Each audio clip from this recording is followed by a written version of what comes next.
It's the end of the road for the federal Cash for Clunkers program. Even though it's winding down, lots of traded-in vehicles are sitting in parking lots waiting for government approval and reimbursement, which is taking longer than expected. Some local dealerships hit the brakes on the program early.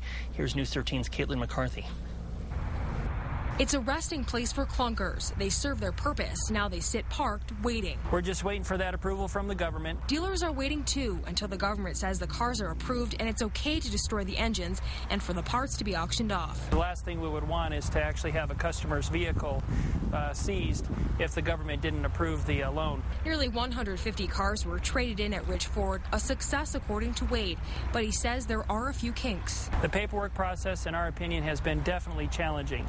There are so many documents that you have to take pictures of that you have to send to the government, and the government wants it exactly one way. It's a similar situation at Perfection Honda. I think that there is a lot of documentation, there is a lot of paperwork, it is somewhat confusing. More than 100 cars have been traded in at Perfection. On top of the paperwork-induced headaches, many dealerships are asking where their money is.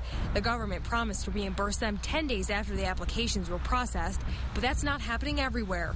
That's part of the reason why Perfection bowed out before the deadline. We feel at this point that we've definitely contributed what we possibly can before we put ourselves in a position where, maybe it wouldn't be so beneficial for us and the consumer. Still, Smith says if Cash for Clunkers is offered again, Perfection Honda will likely take part. We're very happy with the program. We're glad that we participated. The Cash for Clunkers program ends at 6 p.m. tomorrow evening, local time.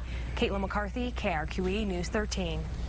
Now, if you waited until the last minute to try and trade in your clunker, call ahead to the dealership to make sure it's still participating. To find out if your car qualifies for the program, go to krqe.com for a link to the Federal Cars website.